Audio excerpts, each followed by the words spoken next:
الله نحمده ونستعينه ونستغفره ونؤمن به ونتوكل عليه ونعوذ بالله من شرور أنفسنا ومن سيئات أعمالنا من يهده الله فلا مضل له ومن يضلله فلا هادي له ونشهد أن لا إله إلا الله وحده لا شريك له ونشهد أن سيدنا وحبيبنا ونبينا ومولانا محمدا عبده ورسوله الذي أرسله بالحق بشيرا ونذيرا وداعيا إلى الله بإذنه وسراجا منيرا فقد قال الله تعالى في كلام المجيد والفرقان الحميد أعوذ بالله من الشيطان الرجيم بسم الله الرحمن الرحيم ونزلنا عليك الكتاب تبيانا لكل شيء وهدى ورحمة وبشرى للمسلمين কোরআনের এই আয়াতটি 14 নম্বর পারা 16 নম্বর পৃষ্ঠা 4 নম্বর লাইনে সূরার নাম সূরা নাহলের 89 নম্বর আয়াতে আল্লাহ বলেন, নবী, তোমার উপরে আমি এই কোরআন অবতীর্ণ করেছি। পৃথিবীর সমস্ত জিনিসের বর্ণনা এই কোরআনের ভিতরে ডাইরেক্ট ইনডাইরেক্ট দলিল সহ আমি আল্লাহ পাঠিয়ে দিয়েছি। জোরে বলুন সুবহানাল্লাহ। এই আয়াতের পিছনে আরেকটা আয়াত দিয়ে আল্লাহ আরো সুন্দর করে পৃথিবীর মানুষকে বলে দিচ্ছেন। সে আয়াতটা কোথায় আছে? 15 নম্বর পারা 18 নম্বর পৃষ্ঠা 14 নম্বর লাইন সূরার নাম সূরা কাহফের মধ্যে আল্লাহ বললেন, ওয়ালাকাদ সাররাফনা ফি হাদাল কুরআন লিন-নাস মিন কুল্লি মাসাল ওয়া কানাল ইনসানু আকসারা শাইইন জাদালা। এর বাংলা মানেটা কি? আল্লাহ বলছেন, আমি এই কোরআনের ভিতরে মানুষের জন্য পৃথিবীর সমস্ত জিনিসের বর্ণনা উদাহরণ সহ সুন্দর করে বলে দিয়েছি। ওয়াকানাল ইনসানু আকসারা শাইইন জাদালা। বেশিরভাগ মানুষ এই কোরআন বোঝে না, না বুঝে নিজেদের মধ্যে তর্কে বিতর্কে লিপ্ত হয়। তো আমার বাপেরা, আমি আপনাদের কাছে অনুরোধ করছি, একটা হাদিসের মাধ্যমে আল্লাহর নবী সাহাবী হযরতে আব্দুল্লাহ ইবনে মাসউদ রাদিয়াল্লাহু তাআলা আনহু তিনি বর্ণনা করছেন। হাদিসটি কোথায় আছে? বুখারীতে আছে, মিশকাত শরীফেও হাদিসটা আছে। সাহাবী বর্ণনা করছেন, আল্লাহর নবী আমাদেরকে ওয়াজ করে শোনাতেন। কবে ওয়াজ করতেন? বৃহস্পতিবার দিনগত রাতে এশার নামাজের পরে সাহাবীদেরকে নিয়ে গায়ে গায়ে বসে টু দি পয়েন্টের উপরে নবীজি ওয়াজ করে শোনাতেন। তাহলে কি দাঁড়ালো? ওয়াজের উত্তম রাত কোনটা? বৃহস্পতিবার দিনগত রাত মানে জুমার রাত। সময়টা কখন? বলুন বলুন। এশার পর। নবী কাদেরকে ওয়াজ করে শোনাতেন? সাহাবীদেরকে। সাহাবীরা কিভাবে বসতেন? গায়ে গায়ে গায়ে গায়ে বসে যেতেন, একটু জায়গা ফাঁকা রাখতেন না। তো আমার বাপেরা, আমি আলোচনার শুরুতেই অনুরোধ করছি আপনাদেরকে, দয়া করে একটু আগিয়ে আগিয়ে এসে গায়ে গায়ে গায়ে গায়ে বসতে পারবেন? বাপেরা, একটু গায়ে গায়ে বসেন না। কোরআনের আয়াত, এটা আমার নিজের কথা নয় বাবা। কোরআনে আল্লাহ পাক বলেছেন 28 নম্বর পারা 2 নম্বর পৃষ্ঠা 13 নম্বর লাইন সূরার নাম সূরা মুজাদালার 11 নম্বর আয়াত আল্লাহ বলছেন, ইয়া আইয়ুহাল্লাযীনা আমানু ইযা কিলা লাকুম তাফাসসাহু ফিল মাজালিসি ফাফসাহু ইয়াফসাহিল্লাহু লাকুম ওয়া ইযা কিলা আমশুযু ফামশুযু ইয়ারফাইল্লাহু লাকুম। আল্লাহ পাক বলেন, হে ঈমানদার বান্দাগণ, মজলিসের ভিতরে যখন ফাঁকা জায়গায় তোমাকে পূরণ করতে বলা হবে, তখন তুমি সামনের ফাঁকা জায়গাটা পূরণ করে দেবে। ফাঁকা জায়গায় ফাঁকা রাখলে অসুবিধাটা কি? শয়তান ওখানে বসবে, কানে কানে কুমন্ত্রণা দেবে। শয়তান কি চায় ওটা কোরআন জানিয়ে দিচ্ছে। 7 নম্বর পারার 2 নম্বর পৃষ্ঠা 3 নম্বর লাইন, সূরার নাম সূরা মাইদা, আয়াত নম্বর 91, আল কোরআন। ইন্নামা ইউরিদুশ শাইতানু আন ইউকিয়া বাইনাকুমুল আদাওয়াতা ওয়াল বাগদাআ ফিল খামরি ওয়াল মাইসিরি ওয়া ইয়াসুদ্দাকুম আন যিকরিল্লাহ ওয়া আনিস সালাত। আল্লাহ বলেন শয়তান কি চায় জানো? মদ আর জুয়ার মাধ্যমে শয়তান তোমাদের মাঝে খালি মারামারি লাগিয়ে দিতে চায়। আর কি চায়? ওয়া ইয়াসুদ্দাকুম আন যিকরিল্লাহ, আল্লাহর ইবাদত থেকে শয়তান তোমাকে বাধা সৃষ্টি করতে চায়। আর কি চায়? ওয়ানিস সালাত, নামাজ থেকে শয়তান তোমাকে বাধা সৃষ্টি করতে চায়। তাই কোরআনের উদ্ধৃতি দিয়ে আলোচনার প্রারম্ভে আপনাদেরকে আমি আহ্বান করছি, পবিত্র কোরআন 2 নম্বর পারার 11 নম্বর পৃষ্ঠা 9 নম্বর লাইন, সূরার নাম সূরা বাকারা, আয়াত নম্বর 208, আল কোরআন। ইয়া আইয়ুহাল্লাযীনা আমানু উদখুলু ফিস-সিলমি কাফা, হে ঈমানদার বান্দাগণ পরিপূর্ণভাবে ইসলামের মধ্যে প্রবেশ করো। ওয়ালা তাত্তাবিউ খুতুওয়াতিশ শাইতান, শয়তানের পথকে অনুসরণ করিও না। ইন্নাহু লাকুম আদুউম মুবিন, শয়তান হলো তোমাদের প্রকাশ্য দুশমন। So I request for you, sorrow mine excuse me, আলোচনার প্রারম্ভে আপনাদেরকে আমি একটু আহ্বান করলাম। এবারে আসছি নবীজি কিভাবে ওয়াজ করতেন, টু দি পয়েন্টের উপরে বুঝিয়ে বুঝিয়ে সাহাবীদেরকে ওয়াজ করে শোনাতেন।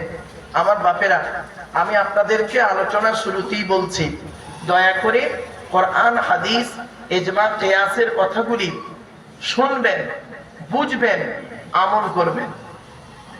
3টে জিনিস, শুনতে হবে, বুঝতে হবে, আমল করতে হবে। 3টে জিনিসকে ঠিক রাখতে হবে। আলোচনার শুরুতেই আমি খুচরো কিছু কথা আপনাদের বলে নিচ্ছি। আমাদেরকে কোরআনে আল্লাহ রাব্বুল আলামিন বলেছেন, কি বলেছেন? 3 শ্রেণীর লোককে হালাল খেতে বলেছেন। কয় শ্রেণীর লোক বাবা? 3 শ্রেণীর। আমার সঙ্গে একটু কথা বলেন। 3 শ্রেণীর। 3 শ্রেণীর লোককে আল্লাহ পাক বলেছেন হালাল খেতে। 3 শ্রেণীর লোককে কে? আমরা সেই 3 শ্রেণীর মধ্যে আছে কি একটু দেখি চলুন। 1 নাম্বার, আল্লাহ রাব্বুল আলামিন বললেন 18 নম্বর পারার 4 নম্বর পৃষ্ঠা 9 নম্বর লাইন, সূরার নাম সূরা মুমিনুনের 51 নম্বর আয়াত। আল্লাহ বলছেন ইয়া আইয়ুহার রাসূল কুলু মিনাত তাইয়্যিবাতি ওয়া'মালু সলিহা, হে রাসূলগণ আপনারা হালাল খাবার খান। ওয়া'মালু সলিহা, পৃথিবীতে যতদিন বাঁচবেন ভালো ভালো কাজগুলো করবেন। তাহলে রাসূলদেরকে আল্লাহ বললেন হালাল খেতে এবং ভালো কাজ করতে। রাসূলগণ হালাল খাবেন এটা আল্লাহ 100% জানেন, ঠিক না বে ঠিক? রাসূলগণ হারাম খাবেন না এটা আল্লাহ জানেন। তা সত্ত্বেও কেন বললেন? যাতে করে মানুষের মাথায় এ ধারণা না পৌঁছে যায় যে রাসূল মানে যা খুশি তাই না। আল্লাহ পাক কোরআনে বলেছেন ফালানাসআলান্নাল্লাযীনা উরসিলা ইলাইহিম ওয়ালানাসআলান্নাল মুরসালিন। সূরা আরাফের মধ্যে আল্লাহ বললেন প্রত্যেক নবী রাসূলকে আমি আল্লাহ কিয়ামতের মাঠে জিজ্ঞাসা করব, আপনাকে আমি পৃথিবীতে রাসূল করে পাঠিয়েছিলাম, দায়িত্ব দিয়ে পাঠিয়েছিলাম, আপনি কি আপনার দায়িত্ব পালন করেছেন? মনে রাখবেন, রাসূল নবীদেরকে আল্লাহ রাব্বুল আলামিন যদি এইভাবে জিজ্ঞাসা করেন আমি আপনি কোন জায়গায় বসে আছি, দাঁড়িয়ে আছি, একটু ভাবেন। তো রব্বুল আলামিন বললেন রাসূলদেরকে হালাল খেতে, ভালো কাজ করতে বললেন। তারপরে কাদের হালাল খেতে বললেন? আমরা যারা নামের আগে মোহাম্মদ লিখেছি, লজ্জাস্থানের আগে চামড়া কেটেছি, গরুর গোশত খেয়েছি, আর রমজান মাসে মাঝে মাঝে রোজা করেছি, অর্থাৎ এক কথায় আমরা মুসলমান বলে দাবি করেছি। এক কথা, মোমেনদেরকে আল্লাহ কোরআনে বলছেন হালাল খেতে। দলিল 2 নম্বর পারা 4 নম্বর পৃষ্ঠা 14 নম্বর লাইন, সূরার নাম সূরা বাকারা, আয়াত নম্বর 172। ইয়া আইয়ুহাল্লাযীনা আমানু, হে ঈমানদার বান্দাগণ, কুলু মিন তাইয়্যিবাতি মা রাযাকনাকুম, আমার দেওয়া হালাল রিজিকগুলো তোমরা ভক্ষণ করো। তাহলে আমাদেরকে আল্লাহ রাব্বুল আলামিন বললেন হালাল খেতে। মা বোন বাবাজি যুবক ভাইদেরকে বলছি, আলোচনার শুরুতেই হালাল খাবার খাবেন। মনে রাখবেন, হারামের বিরিয়ানি ভাতের থেকে হালালের ডাল ভাতটাই ভালো। ঠিক না ঠিক? আচ্ছা, আমার কথা আপনারা বুঝতে পারছেন? ঠিক আছে, বুঝতে না পারলে বলবেন। হারামের বিরিয়ানি ভাতের থেকে হালালের ডাল ভাতটাই ভালো। মনে রাখবেন, হালাল খাবার খান, হালাল খাবার খাবেন, অনুরোধ করে বলে যাচ্ছি। এরপরে আল্লাহ কাদের হালাল খেতে বললেন? পৃথিবীর সমস্ত মানুষকে হালাল খেতে বললেন কোরআনে। হিন্দু, মুসলিম, জৈন, ব্রাহ্মণ, খ্রিস্টান, কুলি, সাঁওতাল, বাগদি, দুধে সকল, অর্থাৎ আদম সন্তানকে হালাল খেতে বললেন। দলিলটা কোথায় আছে কোরআনে? কোরআনে আল্লাহ পাক বললেন 2 নম্বর পারা 4 নম্বর পৃষ্ঠা 8 নম্বর লাইন, সূরার নাম সূরা বাকারা 168 নম্বর আয়াত। ইয়া আইয়ুহান নাস, হে মানব জাতি, কুলু মিম্মা ফিল আরদি হালালান তাইয়্যিবা, আমার দেওয়া হালাল রিজিকগুলো তোমরা ভক্ষণ করো। ওয়ালা তাত্তাবিউ খুতুওয়াতিশ শায়তান, শয়তানের পথকে অনুসরণ করিও না। ইন্নাহু লাকুম আদুউম মুবিন, শয়তান হলো তোমাদের প্রকাশ্য দুশমন। তাহলে বোঝা গেল কি, 3 শ্রেণীর ব্যক্তিকে আল্লাহ পাক হালাল খেতে বললেন, তার মধ্যে আমরা পড়ে গেছি। একটু মাথায় রাখুন। এবারে আসছি, আরেকটা কাজ আমাদের করতে হবে। সেটা কি? আল্লাহর নবী বলেছেন। হাদিসটার ব্যাখ্যা করতে গিয়ে কোরআন এবং হাদিসের আলোচনায় আসছি। আচ্ছা বাপেরা, আমরা কি সবাই জান্নাতের আশা করি? করি তো? বাহ। তো নবীজি একদিন সাহাবীদেরকে বললেন, তোমরা জান্নাতের আশা করো? সাহাবীরা বললেন, জি হ্যাঁ, আমরা প্রত্যেকেই জান্নাতের আশা করি। নবীজি তখন বললেন, জান্নাত কার আশা করে? মারাত্মক প্রশ্ন কিন্তু। আপনি তো জান্নাতের আশা করেন, জান্নাত কি আপনার আশা করে? চলুন দেখে নিন। আল্লাহর নবী বললেন, তোমরা জান্নাতের আশা করো, জান্নাত কার আশা করে? হাদিস, আল্লাহর নবী বললেন, ইন্নাল জান্নাতা তাশতাকু ইলা খামসাতি নাফার, জান্নাত 5 শ্রেণীর মানুষের জন্য আশা করে। কয় শ্রেণীর মানুষ? 5 শ্রেণীর মানুষ। 1 নাম্বার কে? তালিয়াল কোরআন, প্রত্যহ কোরআন তেলাওয়াতকারী মানুষের জন্য জান্নাত আশা করে। সুবহানাল্লাহ। এজন্য বাবা, সেই কোরআন এই মাদ্রাসাতে পড়ানো হয়। এবার বুঝতে পারছেন? আল্লাহর নবী বলেছেন, খায়রুকুম মান তাআল্লামাল কুরআনা ওয়া আল্লামাহু, তোমাদের মধ্যে উত্তম ব্যক্তি হলো ওই লোকটা যে নিজে কোরআন শিক্ষা করেছে, অপরকে কোরআন শিক্ষা দিয়েছে। নবীজি আরো বলেন, মান ক্বারাআল কুরআনা হারফান ফালাহু আশরু হাসানা, যে ব্যক্তি কোরআন থেকে একটা অক্ষর পড়বে, নামায় আমলনামায় আল্লাহ 10টা নেকি লিখে দেবে। সুবহানাল্লাহ। এজন্য আপনাদের বলি, কোরআন এই মাদ্রাসাতে কোরআনের শিক্ষা দেওয়া হয়। ছেলে মেয়েদেরকে এই মাদ্রাসাতে পড়ান এবং যাতে কোরআন শিখতে পারে ভালো করে এবং সহি করে পড়তে পারে। এখানে যাদেরকে পড়ানো হয় কেরাত সহ, তাই তো আল্লাহ, কেরাত সহ ছেলেদেরকে পড়ানো হয়, অর্থাৎ কোরআনকে শুদ্ধ করে পড়ানো হয়। আমার বাপেরা, কোরআন ভুলভাল পড়বেন না, উচ্চারণের পার্থক্য হলে মানেও পার্থক্য হয়ে যাবে। এই জন্য কারীদের খুবই প্রয়োজন, কারী সাহেবদের খুবই দরকার। এখানে সেই জিনিস করানো হয়। জাথা মাদ্রাসায় আপনারা ছেলেকে পড়াননি, আর জাথা মাদ্রাসায় আপনি বসেননি। একটু ধৈর্যের পরিচয় দিন, একটু ধৈর্যের পরিচয় দিন, আস্তে আস্তে সব ঠিক হবে। 1 নম্বর হলো তালিয়াল কোরআন, কোরআন তেলাওয়াতকারী মানুষ। তো আমার ধারণা ঠিক হতে পারে, ভুল হতে পারে, কেউ রেগে যাবেন না দয়া করে। এখানে যত পুরুষ দাঁড়িয়ে আছেন, বসে আছেন, বেশিরভাগ পুরুষ কোরআন পড়তে পারে না, ঠিক না বেঠিক? ঠিক। আর ওখানে যত মা বোন বসে আছে, বেশিরভাগ মেয়ে ছেলে কোরআন পড়তে পারে, ঠিক না বেঠিক?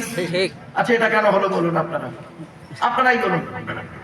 মেয়েরা তো জলসা দেয় না, ওরা জলসায় চাঁদা দেয়, আর আপনারা তো কষ্ট করে জলসা দেন। 17 বছর কেটে গেল, তাই এটা আলাদা হলো কেন? মেয়েরা কোরআন পড়তে পারলো বেশি আর পুরুষরা কোরআন পড়তে পারলো না। কারণটা কি জানেন? সর্বনাশটা কোথায় করেছেন একটু ভালো করে দেখে নিন। আজ এই ভুলটা তুলে যাচ্ছি আপনাদের, সর্বনাশটা কোথায় করেছেন। আচ্ছা হুজুর, আপনাদের এই গ্রামে এখন কি দেখাশোনা করে বিয়ে চলছে না সব অনলাইনে আসছে? অনলাইন দুটোই হচ্ছে। আচ্ছা যাই হোক। আচ্ছা শোনেন, আপনারা যখন মেয়ে দেখতে গিয়েছিলেন, মেয়ে দেখতে গিয়ে মেয়েটাকে কি বলেছিলেন? তোমার নাম কি, তোমার বাপের নাম কি, তোমার মায়ের নাম কি, তুমি কোরআন পড়তে পারো? মেয়েটি বলেছিল জি। অতগুলো মানুষের সামনে মেয়েটার কোরআন পড়া শুনেছিলেন। আবার আরো কি করেছিলেন? মেয়েটার গোষ্ঠী শুদ্ধ খবর নিয়েছিলেন। মেয়েটা কটা প্রেম করেছে, মেয়ের বাপ ভালো না খারাপ, মেয়ের মা ভালো না খারাপ, মেয়ের গোষ্ঠী শুদ্ধ খবর নিয়েছেন। ভালো কথা। এবারে মেয়ের বাড়ি থেকে যখন ছেলে দেখতে গিয়েছিলেন, সেখানে গিয়ে কি করলেন? ছেলেকে কি বলেছিলেন? তোমার নাম কি, তোমার বাপের নাম কি, তোমরা ক ভাই বোন, তুমি কি ইনকাম করো? একবারও কি বলেছিলেন এই ছেলে এই কোরআন পড়তে পারো, এই ছেলে এই নামাজ পড়তে পারো, অজু গোসল তায়াম্মুমের ফরজ জানো? একবারও বলেননি। আপনারা মেয়ে দেখতে গিয়ে মেয়ের চরিত্র ঠিক আছে কিনা দেখলেন, আর ছেলে কটা মেয়ের নষ্ট করেছে এটা দেখলেন না তো। কেন? কি দাঁড়ালো? ফলে এখানে যত মেয়ের বাপেরা বসে আছে, প্রত্যেক মেয়ের বাম্মার মাথায় একটা টেনশন আছে, আমার মেয়ে এমএ পাস করুক, বিএ পাস করুক, কোরআন পড়াতেই হবে। আর ছেলের বাপেরা যারা বসে আছেন, তাদের মাথায় ঢোকানো আছে, ঢুকে গেছে, আমার ছেলে কোরআন পড়ুক বা না পড়ুক, নামাজ পড়ুক বা না পড়ুক, আমার ছেলের টাকা থাকলেই যথেষ্ট। ফলে কি দাঁড়ালো? 40 বছর পর, বিয়ের 40 বছর পরে বুড়ি আর বুড়ো, বুড়িটা কোরআন পড়তে পারে, আর বুড়োটা 60 বছরের বুড়ো কোরআন পড়তে পারে না, চায়ের দোকানে বসে লোকের গোঁজা মারে। ঠিক না বেটি? ঠিক। এই জন্য রাসূল বলেছিলেন তালিয়াল কোরআন, কোরআন তেলাওয়াতকারী মানুষের জন্য জান্নাত আশা করে। আসছি কোরআনের আলোচনা একটা একটা করে আসবো, একটু ধৈর্যের পরিচয় দিন। 2 নাম্বার হলো, মা বোনেরা শুনে নিন, সকলে শুনুন, ওয়া হাফিজিল লিসান, এই জবানকে হেফাজতকারী মানুষের জন্য জান্নাত আশা করে। হারাম খাবার খাওয়া থেকে জিভটাকে ঠিক করুন, বাজে ভাষা বলা থেকে জিভটাকে ঠিক করুন, পরনিন্দা পরচর্চা করা থেকে জিভটাকে ঠিক করুন। পেছনে একটা হাদিস, আল্লাহর নবী সাহাবীদেরকে একদিন বললেন, তোমরা আমাকে দুটো জিনিসের গ্যারান্টি দেবে। দুটো জিনিস। কটা কটা? দুটো জিনিসের গ্যারান্টি দাও। পেছন থেকে একজন সাহাবী বললেন, ইয়া রাসূলুল্লাহ, আমরা যদি আপনাকে দুটো জিনিসের গ্যারান্টি দিই, বিনিময়ে আপনি কিছুর গ্যারান্টি দেবেন? নবীজি বললেন, হ্যাঁ। তোমরা যদি আমাকে দুটো জিনিসের গ্যারান্টি দাও, আমি আজকে তোমাদের জান্নাতের গ্যারান্টি দিয়ে দেবো। সুবহানাল্লাহ। সাহাবীরা বললেন, বলুন, জীবনে তো অনেক কিছু দিয়েছি, দুটো জিনিস তো বলুন। নবীজি বললেন, 1 নাম্বার হলো 2 ঠোঁটের মাঝখানে এই জিভের গ্যারান্টি দাও। হারাম খাবার খাওয়া থেকে জিভটাকে ঠিক করো, বাজে ভাষা বলা থেকে জিভটাকে ঠিক করো, পরনিন্দা পরচর্চা করা থেকে জিভটাকে ঠিক করো। 2 নাম্বার কি? 2 রানের বীজখানে, 2 রানের বীজখানে লজ্জাস্থানের গ্যারান্টি দাও। ব্যাস, বাড়িতে গিয়ে দেখবেন, হয় চাচার নিচে খারাপ, নয় চাচার উপর খারাপ। এই জন্যই নবীজি বলেছিলেন, the messenger of Allah, peace be upon him, said, the best among you those with good manner. নবী বলেন, তোমাদের মধ্যে উত্তম ব্যক্তি হলো ওই লোকটা যার ক্যারেক্টার, চরিত্র ভালো, ওই লোকটাই হলো উত্তম ব্যক্তি। একজন উকিল, ব্যারিস্টার, মাস্টার, ডাক্তার, মোল্লা, মনিচার, পিসাব, দরবেশ, আমির সাহেব, মুফতি সাহেবের যদি চরিত্র খারাপ হয়, আর একজন টোটোওয়ালার চরিত্র যদি ভালো হয়, টোটোওয়ালাটাই হলো আল্লাহর কাছে প্রিয় ব্যক্তি। সুবহানাল্লাহ। Many loss is something lost, health loss is nothing lost, but character loss is everything lost. মানুষের যদি টাকা চলে যায়, ইনকাম করলে টাকাটা আবার ফিরে আসবে। মানুষের যদি শরীর চলে যায়, ভালো মন্দ খেলে শরীরটাও ফিরে আসবে। কিন্তু বন্ধু, মানুষের যদি চরিত্র চলে যায়, চরিত্র কিন্তু আর ফিরে আসবে না। তাই নবী বললেন, জান্নাত ওই লোকটার জন্য আশা করে যে লোকটা ও হাফিজিল লিসান, এই জবানকে হেফাজতকারী মানুষ। আমার মা বোনদের বলছি, মা বাবাজি, যুবক ভাইদের বলছি, সুদ হারাম, সুদ কারবার করবেন না। লটারির টিকিট কাটবেন না, জুয়া খেলবেন না, মদ খাবেন না, গাঁজা খাবেন না, এইগুলো হারাম জিনিস। ব্যভিচার করবেন না। এই যুবক ছেলে শুনে নাও, ব্যভিচার করলে, জেনা করলে শয়তান খুশি হয়, আল্লাহ নারাজ হয়। আর বিয়ে করলে আল্লাহ খুশি হয়, শয়তান নারাজ হয়। তো আপনারা কাকে খুশি করতে চান, শয়তানকে না আল্লাহকে? আল্লাহকে। তাহলে আল্লাহকে যদি খুশি করতে চাও যুবক ছেলে, জেনা না করে বিয়ে করে ফেলো। কিছু বুঝে আসছে কথা? ওই ফোনের মাধ্যমে আই লাভ ইউ সোনা, আই লাভ ইউ জান, আই লাভ ইউ মুষ্টির ঠ্যাং, এসব করা বাদ দাও। বাস্তবটাই বললাম। জেনা শুধু লজ্জাস্থানের হয় না, চোখের জেনা, হাতের জেনা, লজ্জাস্থানের জেনা, বিবেকের জেনা, কানের জেনা, হাতের জেনা, পায়ের জেনা, অঙ্গ প্রত্যঙ্গের জেনা হয়। আজ আমি একটা একটা করে বলবো বাবা, একটু ধৈর্যের পরিচয় দিন। আচ্ছা বাবা, আমি এই টেনে টেনে বলছি না বলে অসুবিধা হচ্ছে আপনাদের? না না হ্যাঁ, একটু মালটা গরম হয়ে যায়, টেনে টেনে দিচ্ছি, একটু চিন্তা নেই। 2-10 মিনিট যাক বাবা, টানের জায়গায় এলে টান দেবো, চিন্তা নেই, একটু দাঁড়ান বাবা। 3 নাম্বার হলো, প্লিজ অ্যাটেনশন। 3 নাম্বার হলো অমুত ইমিল জি আন, ক্ষুধার্তকে খাদ্য দানকারী মানুষের জন্য জান্নাত আশা করে। এজন্য আপনাদেরকে আমি বলে যাচ্ছি, আপনাদের বাপ মারা গেছে অনেকের, মা মারা গেছে অনেকের, বাম্মার নামে গরিব খাওয়াবেন, ফকির খাওয়াবেন, আল্লাহ খুশি হবে। আপনি যদি গরিব ফকির না পান, একটা অনুরোধ করে যাচ্ছি, এই মাদ্রাসাতে অনেক এতিম বাচ্চা আছে ভাই, অনেক এতিম বাচ্চা আছে, তাদেরকে খাওয়াবেন। আল্লাহ নবী বলেছেন, আমি বলিনি, শুনুন, মান আওয়া ইয়াতীমান ইলা তুআমিহি ওয়া শারাবিহি আওজাবাল্লাহু লাহুল জান্নাহ। আল্লাহ নবী বলেছেন, কোন ব্যক্তি যদি কোন এতিমের মাথায় হাত বুলায়, কোন এতিমকে যদি পানি পান করায়, কোন এতিম বাচ্চাকে যদি খাবার খাওয়ায়, এতিমকে যদি আশ্রয় দেয়, আওজাবাল্লাহু লাহুল জান্নাহ, ওই ব্যক্তির জন্য জান্নাত ওয়াজিব হয়ে যায়। সুবহানাল্লাহ। আর আপনি জান্নাত খুঁজতে গেছেন মসজিদের ভিতরে না?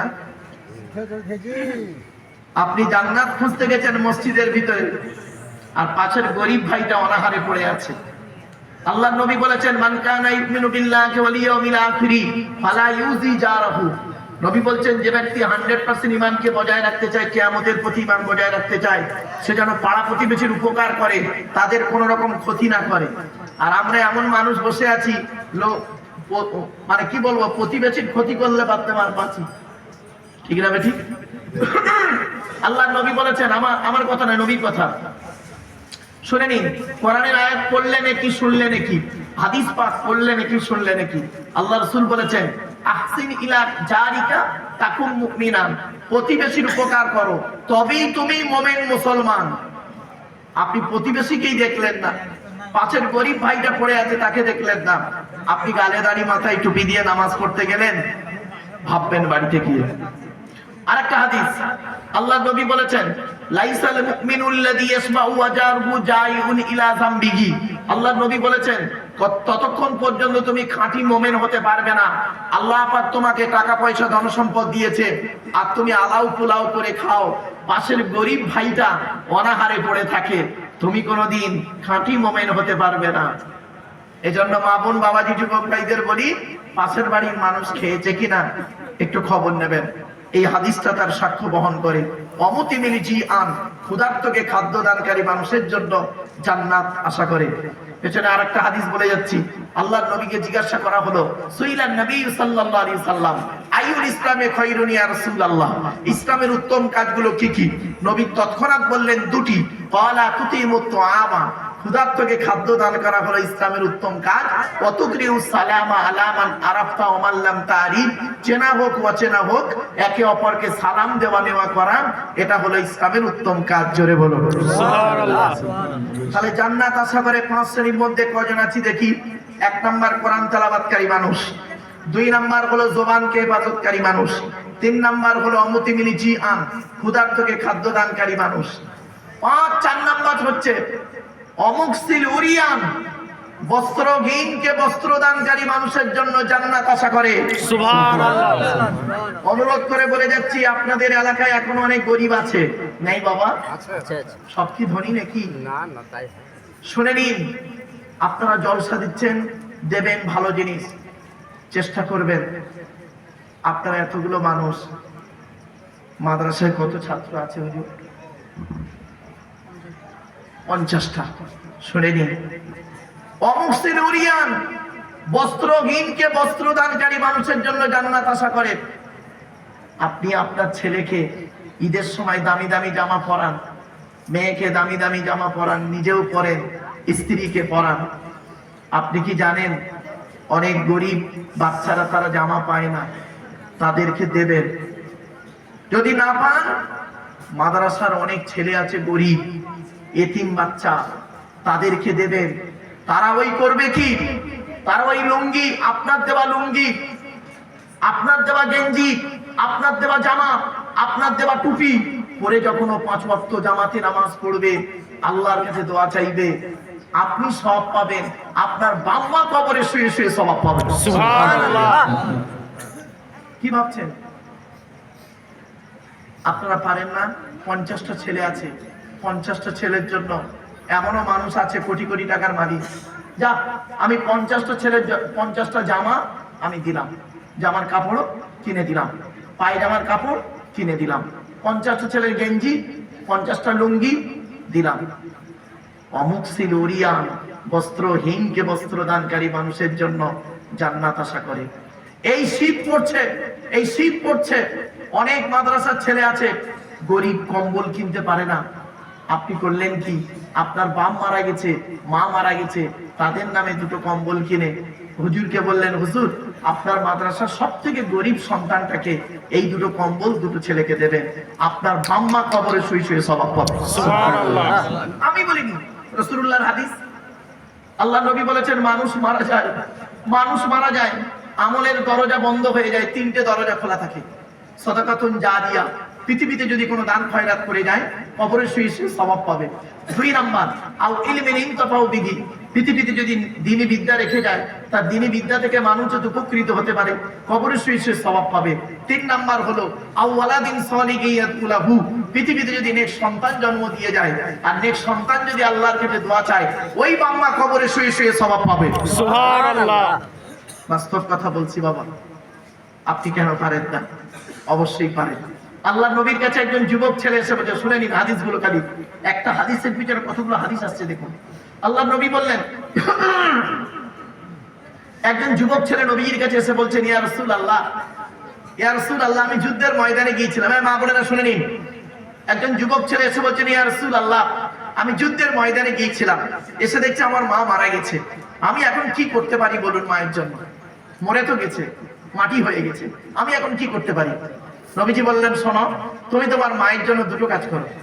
1 নাম্বার, তুমি তোমার মায়ের রুহে মাগফিরাতের জন্য দোয়া চাও, আল্লাহ যেন তোমার মায়ের গোনাহকে মাফ করে দেয়। আর 2 নাম্বার করবে কি, তোমার মায়ের নামে দান খয়রাত করো, কবরে শুয়ে শুয়ে তোমার মা সওয়াব পাবে। সুবহানাল্লাহ। আর একজন ব্যক্তি বলছেন, ইয়া রাসূলুল্লাহ, আমার বাপ আর মা দুজনেই মারা গেছে, আমি এখন কি করব? আমার বাম্মা দুজনেই মারা গেছে।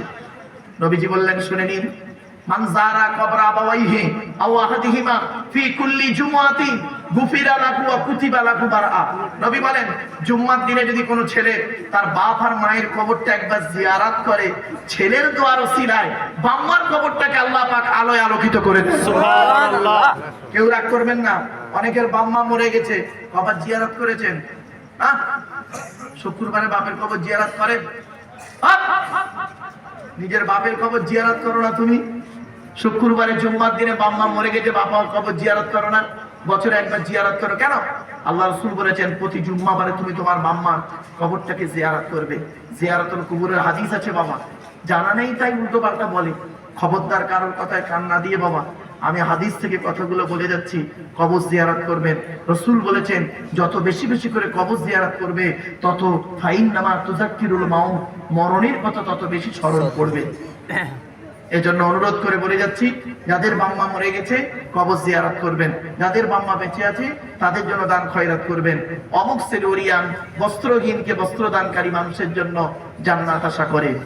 এবার আসছি 5 নাম্বার, ওয়ামান সাল্লা আলা হাবিবির রহমান যে ব্যক্তি আমার রাসূলের উপরে বেশি বেশি করে দরুদ পাঠ করে ওই লোকটার জন্য জান্নাত আশা করে। সুবহানাল্লাহ।